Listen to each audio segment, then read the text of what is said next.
Hello everyone at welcome po sa ating channel. This is Coach Jared. Ayan. Oo.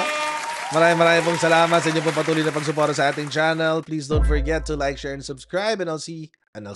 Sorry, kala ko patapos na.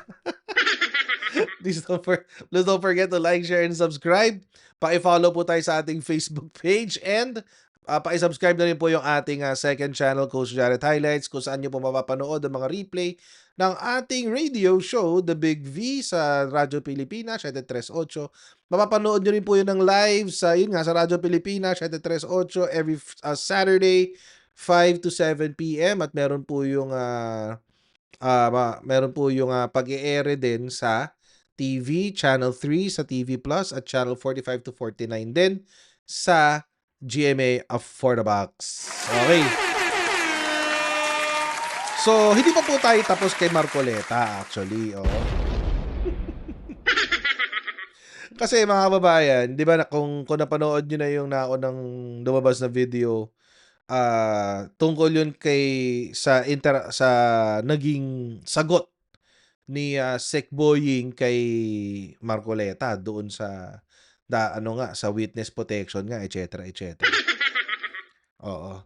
Ito yung part 2. Although informally, pero nung ni-research kasi to, magkadikit lang sila. Dapat isang buong video lang to. Pero nung nire-record ko yung kay Sec Boying, naisip ko, ang haba na, 30 minutes na. So baka i-part 2 ko na lang tong parte ni Senator Tito Soto. Kaya, eto na siya. Part 2 na siya. Okay. So ngayon, mga kabayan, pag-usapan naman natin itong naging pagsopla, pagdurog ng dignidad. Ano ba yan? Oo, pagdurog ng dignidad ni Senate President Tito Soto dito sa neophyte senator na si Marcoleta. Ulitin ko lang mga kababayan na it seems hindi pa nakakapag-adjust si Marcoleta sa Senado. Pinipilit niya yung tigas ng ulo niya eh. Pero hindi ho kasi uubra ang tigas ng ulo sa Senado. Hindi ho. Hindi uubra yun dun. Ang uubra ho sa Senado, dapat marunong kang makisama. Ang problema dito kay Marcoleta, mukhang hindi siya ganun. So, ito na nga. Kahapon din naman, dito pa rin sa press conference pa rin ni Marcoleta, hindi lang ho si Secretary Boying yung kanyang binira. Binira din nga ho niya si Tito Sen. Ito naman yung kay Tito Sen. Ayan. Marcoleta blasts Soto for rejecting witness protection for Discayas. Hindi ko talaga magets, guys. Bakit pinoprotektahan itong DDS senators, itong mga Discayas? Siguro nga kasi, ito kutob ko na lang talaga to. Siguro nga kasi, dahil nga tatamaan din sila. So, hindi lang tatamaan si Duterte, pero pati sila mismo tatamaan. Kaya, kailangan shield sa mga Discayas. Not only that, syempre, sabi ko nga sa inyo, itong mga Diskaya, pumayag na magpagamit bilang mga tools para batikusin ang Kamara de Representantes. So, baka kaya may ganun drama. Pero ito naman yung ito naman yung away between Tito Soto at kay Rodante Marcoleta. Ito yung balita. Sabi,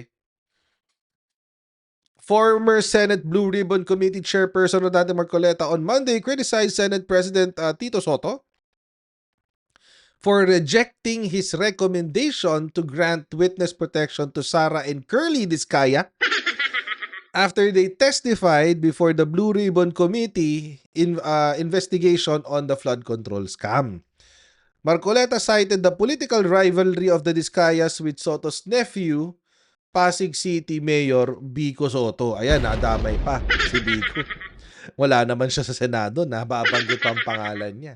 Baka gusto nyo ipasok na senador to. Good luck. May dynasty bigla doon, magtito.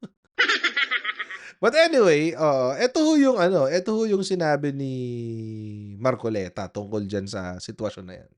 Korte. Ang korte po ang makapagpapat. Ay sorry, nasa gitna na 'to. Umpisahan natin. Yan. Sir, I Yes, need to ma'am. ask this Kasi ang sinasabi kaya daw po ang bilis ninyong inirekomenda maging state witness, nagkaayusan na. Would you want Sino to po comment? nagsabi nun? Sir, yun yung mga nag-circulating among netizens, sir, nung time na lumabas yung letter na... Sana po merong nagsabi talaga kasi mahirap mag-speculate ng ganun. Nagmadali po ako. Ako po, sinasabi ko sa inyo ang katwiran ng dapat magmadali. Yun po yung yun po yung sinasabi ng batas. Binasi ko po sa batas lahat ang aking ginawa. At hiningi po nila at Nakasulat ba sa batas na dapat magmadali?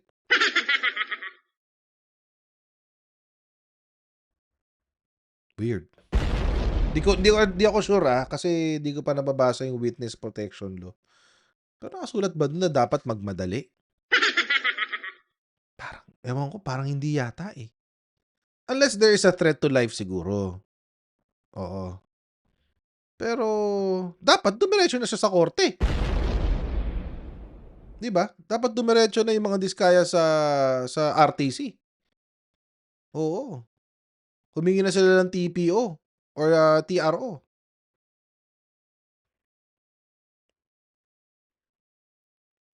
Ewan ko lang. Tuloy natin. sa aking palagay po ay nanganganib nga sila sapagkat marami silang binanggit na mga pangalan at nakikita ko rin naman kung anong ginagawa ng mga tao sa kanilang sariling tahanan. Hindi po ako pwedeng magbakasakali. Ayokong ilagay sa kamay ko yung kaligtasan nila. Kung hindi ko po ginawa, ako po ang nasisi. Baka iba po ang tanong nyo sa akin ngayong umagang ito. Sir, since Actually, mga kababayan, may magandang sagot dyan si Tito Soto. Pero mamaya paparating ko sa inyo. Maganda yung sagot niya dyan sa sinabi na yan eh. Nagmamadali kasi baka raw may mangyari sa mga diskayan sa kanilang buhay. Okay. Magkano ba ang security? Mamaya maganda yung sinabi ni Tito Soto dyan eh. Okay, tuloy natin to. Inaw at matibay po pala yung sandigan kung bakit nyo ginawa ito. Would you seek audience with Senator Ping as the new Blue Ribbon Chair para po makiusap or paliwanag sa kanya ba't kailangan maging state witness yung Discayas? Alam niya ang tuntunin ng ating mga batas. Iyon po ay sinasaalang-alang ng batas. Hindi po ako naniniwala na hindi nila alam. Babasahin lang po nila yung Republic Act 6981. Nandun po yung mga provision. Sino-sino ang pwedeng mag-apply. Ang requirements po, sila po ba ay covered ng mga requirements? Sila po ba ay pasok do sa mga requirements? Alam po nila kung papasok o hindi. Hindi ko na kailangan makipag-usap. Kung kinakailangan, bakit hindi? Ngunit, baka mamaya sinasabi nila, may pinagtatanggol na naman ako. Ang dapat po niyong mapansin ay ganito. Bakit po nila ginadjudge yung sworn statement? Wala pong sino sa amin ang pwedeng mag-judge. Not even the Senate President. Ako nga pwede akong magsabi na baka siya yung may pagkukulang ba't niya ginadjudge. Sapagkat alam ko yung mga diskaya, kalaban ng pamangkin niya sa politika. Ayun. Meron akong babanggit. Doon pala napasok yun doon sa sworn statement. Oo. So, ang sinasabi ni Marcoleta, kaya daw ayaw bigyan ng temporary ng witness protection ay dahil kalaban daw sa politika ng pamangkin ni Tito Sen yung mga diskaya. Malisyoso ka pala. Hindi ba pwede hindi lang sila qualified? O malisyoso ka lang talaga. Oo. Style ni Marcoleta to no? Malisyoso. Oo. Anyway, tuloy. Sa inyo na yung mga ibang pangungusap na ginawa niya na kailangan po nating linawin din. Kaya ito ang dahilan kung bakit ko kayo pinatawag sa isang press con. Ito po mula sa ANC Head Start. Interview ni Ms. Karen Davila about the Blue Ribbon Chairman being a lawyer. Sabi po ni Senate President Soto, there is no such thing as a rule, dapat abogado yun. abogado ka nga, di ka naman magaling mag-imbestiga, di ba? Shackles, nakalagay. So useless. Okay. Unang-una po ako, wala akong in-insinuate na dapat ang chairman ay abogado. Ito lang ang in-insinuate noong isang babaeng hanggang ngayon hindi makamove on kung bakit ako nanalong senador. Alam na po ninyo yun. O di ikaw, may in-insinuate ka rin. Talaga si Marcoleta. E di ikaw din, kung si Karen Davila, feeling mo, kaya tinanong yon dahil hindi siya makamove on dahil sa nanalo kang senador. O di ba kasi Karen Davila, meron din siyang dahilan kaya tinanong yung kay Tito Soto, di ba? Ang weird, no? Ang lakas mang gaslight ito ni Marcoleta. Oh. Lakas namang gaslight. Ibang level. Pinipilit po ba nila sinabi ko ito? Hindi ko po sinabi ito. Pero sila nga po ang may pasaring rito eh. Abogado ka nga, hindi ka naman magaling mag-imbestiga, di ba? Saan po nila nakuha yun? Sino po ba yung magaling? Bakit tayo magkukumpara? Ito pa po sinabi niya, September 10, 2025, sa totoo lang, 1PH, Job Francisco, Chicky Vergel, Cheryl Cosim, SP Soto, may suspetsa na kami na inedit yung affidavit ng Diskaya. How can the Senate President say this? What is his basis for doing this? This is a serious charge. Sino po ang nag-edit? Ako po ba pinatutungkulan niya? Ang Blue The shoe Ribbon, fits. wala na akong obligasyon na i-verify yung veracity ng sworn statement ng isang testigo. Kasi di ba binibet po yun bago para tanggapin or hindi? Kasi pwede magamit ang Blue Ribbon kung nagsisinungaling po yung witness. It is for the court to appreciate that. Kami po, kung ano yung binigay nila, tatanggapin po namin yun. Yun po yung risk nila. Ang usapan dyan, kaya mo ilalabas yan, yan ang totoo. Yan ay yung sarili mong, voluntaryo mong ginawa. Sila lang ang makakapagpasya nun. At pagdating po ng panahon, nakakailanganin lahat ang pag-imbestiga niyan. Sa tamang panahon, ang korte lang po magbe-verify yan. Haharap sila sa korte. Ang korte po ang makapagpapatunay. In the final analysis, the court will be able to determine kung tama o hindi yung kanyang sworn statement. Marami pong paraan para yun po ay malaman natin. Pero hindi po ang Blue Ribbon. Kasi po ang Blue Ribbon, kung titingnan po niyo yung tamang direksyon niya, in aid of legislation lang po ito eh. Parang may mali Pagdating doon, ng araw, yan pong mga prosecutorial actions na yan, sa korte na po lahat pupunta yan. Kung makukumpleto po Okay. yung committee report, lahat po yan papunta na po sa prosecution at finally to the courts of law. Pero sir, kahit in aid of Patapusin na natin. legislation, hindi ba may obligation kayo na alamin yung kung totoo lang, kumbaga yung mga sinasabi ng mga witness? Di ba? Paano po namin, ako po bilang ako, paano ko alamin? Sasabihin ko sa kanya, mali itong ginawa mo. Kami nga ang naging carrier sa kanila para lang tulungan ng Estado, para tulungan ng gobyerno. Kung ano po yung nalalaman ninyo, kasi hindi namin lahat magagawa ito. Kaya nga mayroong Witness Protection Program. Sa akala nyo ba, mayroong magsasabi kung sinong mga senador at sinong mga congressmen ang sangkot dito kung wala kang gagamitin under the Witness Protection Program? Uy, swabing-swabe yung iwas dun sa tanong Swabing-swabe. Iniwasan ni Marcoleta sagutin yung tanong. Oo. Bigla niyang pinasok sa Witness Protection Program. Pero mga kababayan, maliho yung sinabi niya. Tungkol dun sa sa parte na, 'di ba, tinanong siya ng reporter. Sabi ng reporter, hindi niyo po ba i-verify kung totoo yung laman ng kanilang sworn statement? Sagot ni Marcoleta, sino kami para magsabi kung totoo yan o hindi? Oo. Trabaho daw ng korte yun. Oo, yan. Yun yung yun yung palusot. Na trabaho lang ng korte yun. O hindi ho, mga kababayan. Hindi lang ho trabaho yan ng korte. Sige, sabi kasi ni Marcoleta, hindi naman daw sila prosecutorial. Hindi sila nagde-decide kung ang isang tao ay may ginawang krimen o wala.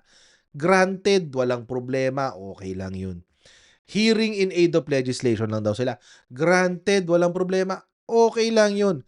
Pero mga kababayan, isipin nyo ho ito.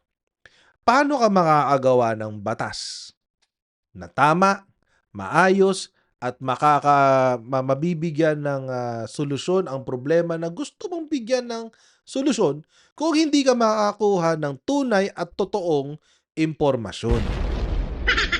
Ngayon, sa mga kaso ng korupsyon, maraming sinungaling dyan.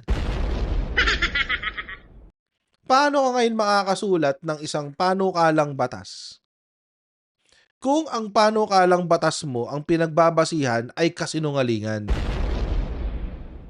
Sige nga. Trabaho din ho niya yun. Palusot lang ho yung sinabi niya na wala silang kakayanan, di sila pwede mag-verify kung ang statement ay totoo o hindi. That's a lie. That's an outright lie. Hindi yung totoo yun. Napakalaking kasinungalingan ho nun. Trabaho din ho yan ng komisyon. Nag-Blue Ribbon ka pa. Nag-Blue Ribbon Committee ka pa. Kung hindi mo aalamin ang mga tunay na kwento. Ano, pag may nagkwento lang, yun na yun? Take it as is? Hindi mo i-check kung totoo yun? Hindi mo i-check? Paano kung ano yun? Kwento yun ng isang pelikula, hindi mo chinek? Paano kung nakuha lang yun sa, hindi ko alam, kung nakuha lang sa Batang Quiapo yung kwento niya, paano na? Hindi mo chinek kasi. Hindi mo verify kung totoo. Hindi ba? Common sense lang yun, mga kababayan. Parang common sense is not sensing ngayon kay Marcoleta, guys. Common sense is not sensing kay Marcoleta. Trabaho mo i-check yun. Aba, hindi pwedeng hindi. Trabaho mo i-verify yun kung totoo. Hindi mo pwedeng tanggapin yun hook, line, and sinker. Kasi nga, mga kababayan, kung tatanggapin mo lang yun as is, paano ngayon yung panukalang batas mo? Paano kung kasinungalingan yun? O di yung pagbabasihan mo ng panukalang batas mo, kasinungalingan. Paano niyan matutugunan ng pangangailangan ng Pilipino? Parang basic. Basic, man. So, yan yung naging issue ni Marcoleta kay Tito Soto. Oo. Eto ngayon, sumagot ang Tito Soto. Eto ngayon ang sagot ni Tito Soto. Nung binibigay sa akin yung binigay sa akin yung sulat para i-recommend yung witness protection program ng mga Diskayas, ang feeling ko incomplete eh. Ang usapan at narinig ko ito kay Secretary of Justice, kailangan tell all, hindi tell half. Di ba? Ang mga binabanggit, 2022 to 2025 sila number one contractor 2016 to 2022 Correct. Ba't wala doon? Correct. Yun yung ibig sabihin, mga kababayan. Diba? Paano ka gagawa ng panukalang batas kung yung nakukuha mong kwento, kalahati lang? Sige nga. Pakisagot nga, Kong Marcoleta. Ay, senator na pala, Diyos ko. Di nakakalimutan ko palagi. Di ako sanay Oo. Ang hirap kasing kilalanin kang senador, Marcoleta. Di ba? Tuloy. Ang kwento, di ba? So, you cannot blame me if I do not want to immediately do that, no? And then I know for a fact, as I said in the media, I know that there is a possibility that we will change the leadership the following day. All right. Now let me continue with some of the opinions that were aired. Well, of course, yung nabanggit kanina ni Senator De La Rosa, pasensya na, baka nabigla ako at nagamit ko yung salitang gimmick, Pero it could had been a wrong word that I should not have used, no? Pwede kasing opinion yun sapagkat yung publiko Yung public ang madalas kong marinig na sinagsasabi nun eh. Ano? Now,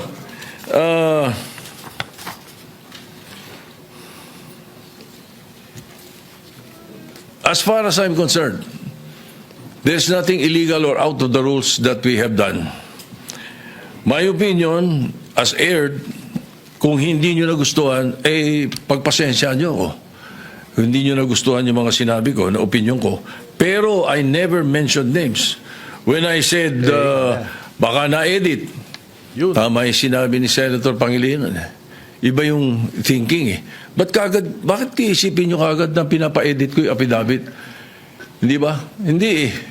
So, and when I say those things, you should not feel alluded to.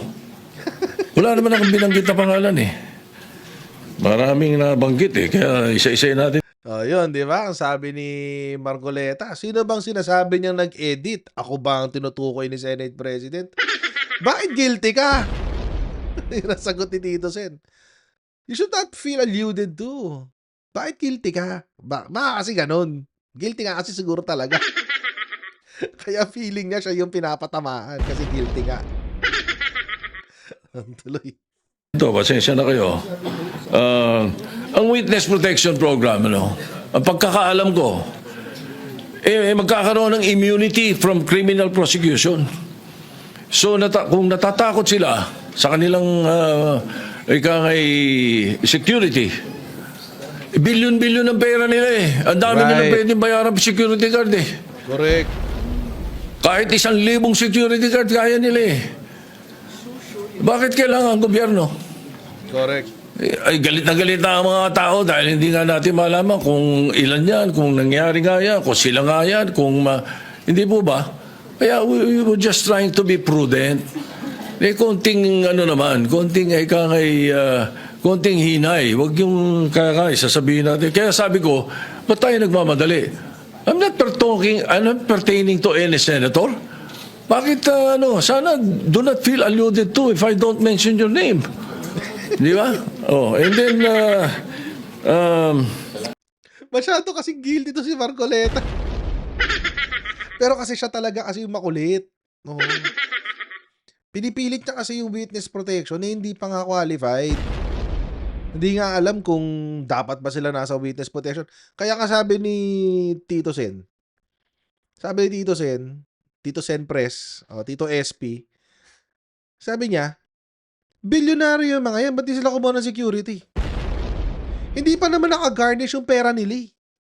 Naamla na ba sila? Hindi pa naman naka-garnish yung mga bank accounts nila. May access pa sila sa mga pera nila. Bakit kailangan gobyerno ang magbayad ng security nila? Bakit kailangan taxpayers' money pa rin ang magbabayad ng security nitong mga hinayupak natin? Kumikbak na nga sila ng bilyong-bilyong piso sa taxes ng ordinaryong Pilipino.